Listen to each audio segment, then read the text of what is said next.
재산 640조 원, 아이언맨 토니 스타크의 실제 모델, 결혼 3번에 이혼 3번, 확인된 자식만 무려 10명, 테슬라, 스페이스X, XAI, 뉴럴링크, 보링컴퍼니, 페이팔, 직접 경영한 회사만 더해도 2,000조 원.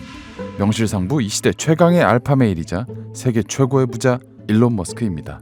몸뚱아리는 우리와 똑같이 딱 하나, 주어진 시간도 하루 24시간으로 절대 다를 리가 없는데 도대체 그는 어떻게 이 엄청난 일을 전부 해내는 걸까요? 혼자 할 리는 없겠죠. 그래서 준비한 오늘의 주제, 바로 머스크가 직원의 영혼을 홀리는 법입니다. 일론 머스크가 경영하는 회사에는 특이한 점이 하나 있습니다. 바로 중간 연차가 잘 없다는 것. 테슬라로 예를 한번 들어보겠습니다. 한 테슬라의 엔지니어에 따르면 테슬라엔 1년차 이하 신입이 엄청 많고 그 외엔 대부분 7년차 이상이라고 하는데요. 그 사이는 어디로 사라지는 걸까요? 해답을 찾기 위해서는 테슬라의 이직률을 살펴봐야 합니다. 2018년 비즈니스 인사이더라는 한 언론사에서는 실리콘밸리의 유명 기술 회사들의 평균 근속 연수를 조사했습니다. 당시 테슬라는 약 2.1년으로 조사 대상 중 두 번째로 짧은 것으로 나타나는데요. 직원들이 테슬라보다 더 빨리 관두는 회사는 당시 우버가 유일했습니다. 2018년 당시는 우버 경영진의 부도덕한 행실 때문에 딜리트 우버, 그러니까 우버를 지우자라는 사회운동이 한창 전개되고 있었던 시기입니다. 직원들도 우수수 나가고 있었죠. 이 사실을 감안하면 테슬라의 근속연수는 원래 이직이 잦은 실리콘밸리 기업 중에서도 독보적으로 짧은 편입니다. 임원은 더 심각한데요.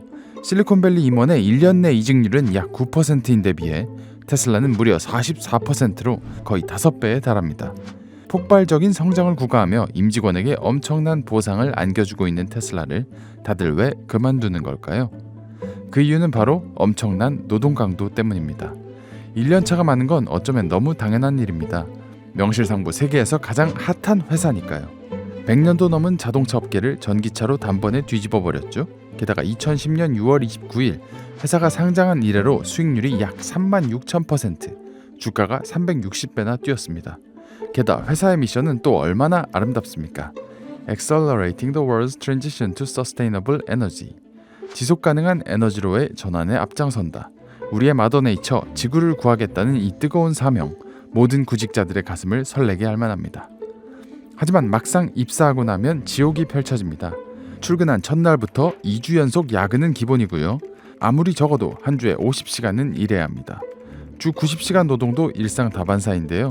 이게 숫자만 들어서는 감이 잘 안 올 수 있습니다. 그런데요, 하루가 24시간이 일주일이면 168시간입니다. 하루에 7시간씩 잔다고 가정하면 일주일 동안 우리가 깨어있는 시간은 119시간. 여기서 밥 먹는 시간 빼고 씻는 시간 빼고 화장실 가는 시간까지 빼면 대충 100시간이에요. 그러니까 주 90시간 근무를 한다는 말은 일주일에 딱 10시간, 하루 평균 1시간 30분 정도의 자유시간만 빼면 하루 종일 일만 한다는 이야기입니다. 물론 주말도 포함해서요. 어쩌다 한 번은 누구나 이렇게 일할 수 있죠. 한 달에 한 번 가능합니다. 그런데 이걸 매주 6개월 이상 새로운 모델이 나올 때마다 한다? 웬만한 사람은 도저히 견딜 수 없습니다. 그런데 말입니다. 7년차 이상의 직원들, 이분들은 뭐 하는 사람들일까요? 일론 머스크의 회사에는 초정예 엔지니어 군단이 포진하고 있습니다. 이들은 사실상 일론 머스크에게 영혼을 빼앗겼다고 봐도 과언이 아니죠. 일이 곧 삶의 전부이고 회사의 사명이 곧 인생의 목적입니다. 일론이 전기차를 만들고 우주선을 띄우고 에너지를 생산하고 소통을 매개 하는 이 대단한 업적을 동시에 해낼 수 있었던 건 바로 이 사람들 덕분이죠. 그런데 이들은 도대체 왜 이러는 걸까요? 딱 한 번뿐인 인생을 왜 송두리째 머스크에게 갖다 바치고 있는 걸까요? 일론 머스크가 사랑하는 초정예 엔지니어 군단, 그들은 그냥 애초부터 그런 사람들입니다. 일론은 애당초 직원을 뽑을 때부터 이런 사람을 찾아다니는데요. 회사가 엄청나게 커진 지금도 엔지니어를 뽑을 땐 일론이 직접 면접장에 나타나는 경우가 많다고 합니다. 그가 특히 선호하는 사람들은 딱 정해져 있습니다. 바로 이제 막 명문 공대를 최우수 성적으로 졸업한 너드 남자. 머스크가 이들을 좋아하는 이유는 분명합니다. 사회 경험이 없으니까 지금 직장이 얼마나 빡센지 애초에 다른 곳이랑 비교를 못하고요. 그냥 당연한 줄 압니다. 게다가 평생 천재 소리를 들으며 과학 공부만 한 사람들이니 얼마나 똑똑할까요? 이들의 사전엔 포기도 뒤처짐도 없습니다. 아무리 힘든 목표를 갖다 주어도 어떻게든 해내고요. 아주 못된 폭언을 들으면 오히려 더 활활 불타오르죠. 게다가 얼른 퇴근하고 같이 놀자는 여자친구도 없잖아요. 퇴근할 이유가 없습니다. 이런 사람들만 쏙쏙 골라서 모아놓는다? 회사가 잘 안 되는 게 오히려 더 이상하지 않을까요? 그런데 지금이야 테슬라와 스페이스X가 세계에서 가장 위대한 기업으로 꼽히기 때문에 가만히 있어도 초인류 인재들이 물밀듯 밀려오지만 창업 초기에는 전혀 그렇지 않았습니다. 지금의 명성도 없었고 그렇다고 다른 IT 회사에 비해 돈을 더 많이 줄 수 있는 것도 아니었어요. 그래서 머스크와 동료들은 아주 공격적으로 인재 확보에 나섰는데요. 바로 근처의 명문대인 스탠포드, 칼텍, USC 등의 학과 사무실에 직접 전화를 돌리는 거였죠. 여보세요, 거기 꽈탑이 누구예요? 그런데 그들은 가만히 있어도 초인류 회사에서 너도 나도 데려가겠다고 안달인 인재들입니다. 그들이 언제 망할지도 모르는 신생 회사에 갈 이유가 없었죠. 그런데요, 머스크와 한번 이야기를 나눠보면 확 달라집니다. 머스크는 그들에게 이렇게 제안하거든요. 나와 함께 지구를 구하지 않겠나? 인류의 영속을 위해 화성 식민지 건설에 참여해주세요. 이 엄청난 비전에 순수한 공대생들의 마음은 활화산처럼 끓어오릅니다. 일론 머스크 리더십의 두 번째 비결은 바로 원대한 비전입니다. 앞서 이야기했듯이 테슬라의 사명은 지속 가능한 에너지로의 전환, 즉 지구를 구하라이고요. 스페이스X의 미션은 인류의 다행성 종족화, 쉽게 말해서 인류가 여러 행성에서 살 수 있게 만들므로써 영속할 기반을 다지겠다는 겁니다. 뉴럴링크는 인간의 뇌와 컴퓨터를 연결해 인류의 지능을 폭발적으로 끌어올리는 것을 목표로 삼고 있는데요. 인류의 진화가 꿈인 셈이죠. 이렇게 머스크의 회사는 돈을 쫓는 보통의 회사들과는 달리 하나같이 보편적 인류를 위한 어마어마한 미션을 내세우고 있습니다. 어떻게 보면 허무맹랑해 보일 수 있지만 이 비전의 힘은 사실 대단한데요. 바로 그 원대한 비전에 공감하는 천재들을 다른 회사에 비해 싼 값에 데려올 수 있고요. 이렇게 회사에 온 사람들은 스스로를 한계까지 몰아붙이면서도 이게 모두 인류를 위한 일이야 라며 불만도 갖지 않습니다. 사람은 의외로 개인의 이익보다 가치 있는 일에 헌신하게끔 진화한 동물이라서요. 회사가 구성원들을 보다 높은 이상을 추구하는 사람으로 대우해주면 상상 이상의 성과를 만들어내곤 합니다. 그래서 현대 경영학의 아버지 피터 드러커도 이렇게 말했죠. 모든 비즈니스는 반드시 위대한 미션에서 출발해야 한다. 하지만 아무리 대단한 꿈을 갖고 있어도 너무 먼 미래의 일로만 느껴진다면 사람들은 금세 퍼지기 마련입니다. 사람은 가치를 추구하지만 동시에 한없이 게을러질 수 있는 존재이기 때문이죠. 하지만 이런 꼴을 일론 머스크는 절대 가만히 두고 보지 않습니다. 머스크는 궁극적인 미션을 이뤄내기 위해 여러 단계의 작은 목표를 세웁니다. 이를테면 화성을 우주 식민지로 만들기 위해서 우선 로켓을 쏘자. 그리고 발사한 로켓을 회수해서 재사용하자. 그리고 나면 로켓 엔진을 여러 개 이어붙여 훨씬 더 무겁게 멀리 보내자 하는 식이죠.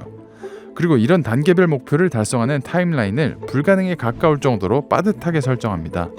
일부러 직원들을 괴롭히기 위해서 그러는 건 아닙니다. 그냥 머스크 자신이 워낙 낙관적인 이상주의자라서 그러는 거예요. 그는 인간이 어떤 과제를 해내는데 최소한으로 필요한 물리적인 시간만 계산해서 일정을 짜곤 합니다. 그런데 사람은 기계가 아니잖아요. 가끔 아프기도 하고 피곤해서 효율이 떨어지는 날도 있단 말이죠. 그러니까 이 일정은 절대 지켜질 수가 없습니다. 그러다 보니 사실 지난 20여 년 동안 머스크에게는 사기꾼이라는 꼬리표가 끊임없이 따라다녔습니다. 언제까지 이걸 해내겠다고 호언장담하고선 막상 그때가 되면 제가 그랬었나요? 조금 순진했네요. 라고 둘러대는 경우가 많았기 때문이죠. 완전 자율주행만 해도 그렇습니다. 일론이 처음 이 개념을 제안한 게 2014년이었는데요. 불과 2년 만에 폭탄 선언을 합니다. 내년 말이면 테슬라는 사람의 개입 없이 LA에서 뉴욕까지 이동할 수 있습니다. 그리고 매년 똑같은 말을 반복하죠. 그러나 오늘도 여전히 테슬라의 운전석에는 사람이 앉아 있습니다. 물론 이제는 정말 시간 문제처럼 느껴지긴 하지만요. 일론 머스크의 호언장담이 그에 대한 신뢰를 조금 떨어뜨리긴 하지만 경영의 관점에서는 이게 절대 손해가 아닙니다. 직원들 입장에서는 매일매일 피가 마르지 않겠어요? CEO가 저렇게 공개적으로 밝혀놨는데 무시할 수가 없잖아요. 어떻게든 그때까지 문제를 해결해야 한다. 발등에 불이 떨어지는 거죠. 인간이 언제 가장 효율적인지 우리는 모두 알고 있습니다. 가장 빨라질 때 맹수가 쫓아올 때죠. 공부가 가장 잘 될 때는 시험 당일 새벽. 극단적인 상황에 내몰렸을 때 인간은 초인적인 힘을 발휘합니다. 머스크의 엔지니어들도 마찬가지예요. 끊임없이 다가오는 마감의 압박에 이들은 120%의 역량을 발휘하는데요. 일할 수 있는 최대 한도로 일하고요. 문제 해결력도 한계까지 끌어올립니다. 비록 머스크의 말도 안 되는 스케줄을 지켜내지는 못하지만 이렇게 머스크의 군단은 그 어떤 조직보다도 빠르고 효과적으로 임무를 달성하게 되는 겁니다. 머스크는 금전적으로도 항상 자기 자신과 회사를 한계까지 몰아붙입니다. 페이팔을 이베이에 매각한 2002년 당시 머스크의 수중에는 2억 5천만 달러, 하나로 약 3,700억 원이 떨어집니다. 그런데 불과 6년 만인 2008년에 이 돈은 0원이 되죠. 모든 돈을 스페이스X와 테슬라에 쏟아부었기 때문입니다. 이때 머스크는 직원들 월급을 주기 위해 집도 팔고 차도 팔았고요. 본인은 친구들 집에 얹혀 살면서 돈을 빌려 생활했습니다. 그러고도 테슬라를 위한 개발비가 부족해서 고객에게 받은 사전 예약 금액까지 손을 대죠. 개발에 성공하고 차량을 인도했으니 망정이지 만약 실패했다면 그는 지금까지도 사기죄로 절창 안에서 생활하고 있을지도 모릅니다. 절대 실패해서는 안 되는데 돈은 부족한 상황. 거리에 나앉지 않기 위해 일론과 동료들은 모두 필사즉생의 각오로 업무에 매진합니다. 극단적인 노동 강도는 당연한 일이 되죠. 테슬라가 첫 번째 자동차 로드스터를 만들 때의 일인데요. 머스크가 직원들을 불러 모아놓고 일장 연설을 합니다.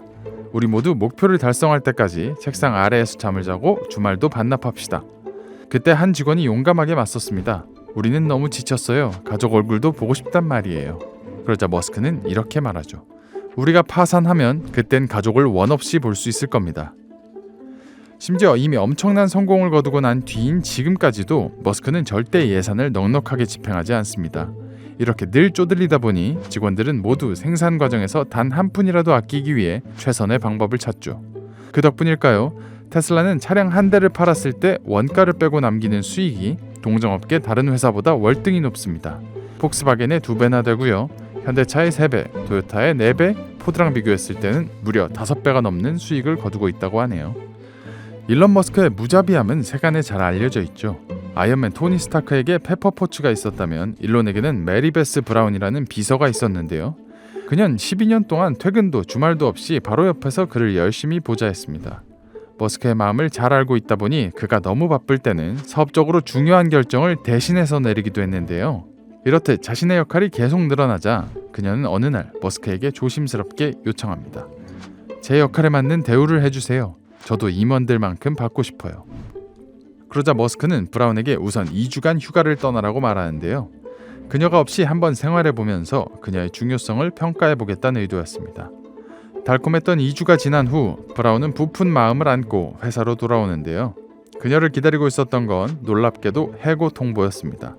머스크는 막상 혼자 해봤더니 꼭 그녀가 필요하진 않다고 판단했던 거죠.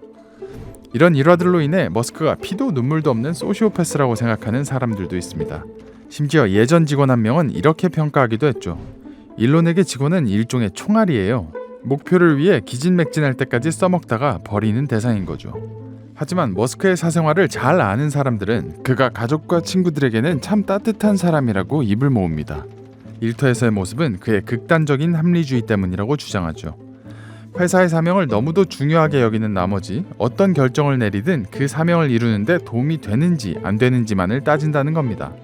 머스크 입장에서는 당장 눈앞에 있는 문제를 해결하는 것이 너무도 시급하다 보니 직원들의 감정 따위는 신경 쓸 여유가 없다는 거죠.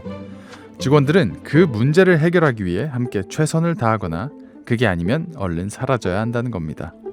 머스크가 트위터를 인수하자마자 전 직원의 80%를 해고했던 일을 기억하시나요? 사람들은 트위터의 서비스가 엉망이 될 것이라고 우려했는데요. 그런 목소리가 무색하게도 1년여가 흐른 지금 트위터는 5분의 1밖에 안 되는 직원들만으로도 멀쩡히 서비스를 이어가고 있습니다. 아주 극단적이었지만 결과적으로는 합리적인 결정이었던 거죠. 사실 말이 좋아서 합리주의지 해고를 당하는 사람 입장에서는 이만한 폭력이 또 없을 겁니다. 영혼을 다 바쳐서 일했는데 상은커녕 해고라니요. 그런데요, 머스크에게 내쳐진 사람들 가운데는 그를 증오하는 동시에 존경한다고 이야기하는 사람들이 많습니다. 그건 그들의 눈에도 머스크가 얼마나 진심인지가 보이기 때문입니다. 트위터 인수 당시를 다시 떠올려 볼까요? 로비에 등장한 머스크는 화장실 세면대를 들고 나타났습니다. Let that sink in. 이제는 새로운 주인을 받아들이란 의미인 동시에 사무실에서 모든 걸 해결하겠다는 의지의 표현이었죠. 실제로 머스크는 트위터의 경영을 맡은 초반엔 트위터 사무실을 객실처럼 꾸며놓고는 그곳에서 숙식을 해결하며 일에 매진했습니다. 테슬라와 스페이스X 초창기 시절에는 공장 중간에 자기 자리를 배치하고 그 누구보다도 열심히 오래 일하는 모습을 보여줬죠. 측근에 따르면 머스크는 수면이 부족해도 생산성을 굉장히 잘 유지하는 편이라 하루에 2시간만 자고도 최상의 컨디션으로 일에 집중할 수 있다고 합니다. 머스크의 이 집을 한번 볼까요? 재산이 200조가 넘는 사람이 산다기엔 좀 초라합니다. 이 집은 실평수가 10평 남짓밖에 안 되고 2시간이면 지을 수 있는 조립식 주택입니다. 우리 돈으로 약 6천만 원에 살 수 있죠. 머스크는 기존에 갖고 있던 저택들을 모두 팔고 텍사스에 있는 스페이스X 발사장 가까운 곳에 이 집을 한 채 지었습니다. 일터로부터 가깝고 의식주를 해결할 수만 있으면 그에겐 충분한가 봅니다. 회사 주식을 제외하고는 그 어떤 값어치 있는 다른 재산도 필요 없다는 뜻을 몸소 보여준 것이기도 했죠. 머스크의 사기에 가까운 능력도 직원들의 존경을 불러일으킵니다.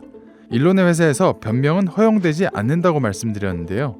일반 회사에서는 상사가 말도 안 되는 요구를 하면 참을 만큼 참았다가 최후의 순간에 쓸 수 있는 필살기가 하나 있습니다. 그건 바로 직접 해보세요. 웬만한 사람이라면 누구나 이 말을 들었을 땐 움츠러들기 마련이죠. 그런데 일론에게는 누구도 이 말을 못합니다. 모두가 내심 그가 직접 한다면 반드시 더 잘 해낼 것이라고 믿기 때문이죠. 일론은 스페이스X를 설립하고 얼마 안 돼서 로켓을 구하기 위해 러시아에 다녀온 적이 있습니다. 러시아 관리들은 800만 달러에 로켓 2대를 달라는 일론의 요구에 콧방귀를 끼어댔죠. 그러자 머스크는 돌아오는 비행기 안에서 혼자 씩씩대면서 분노의 타이핑을 시전합니다. 그러다 불과 몇 시간 뒤 동료에게 말하죠. 그 돈이면 우리가 직접 로켓을 만들 수도 있겠어.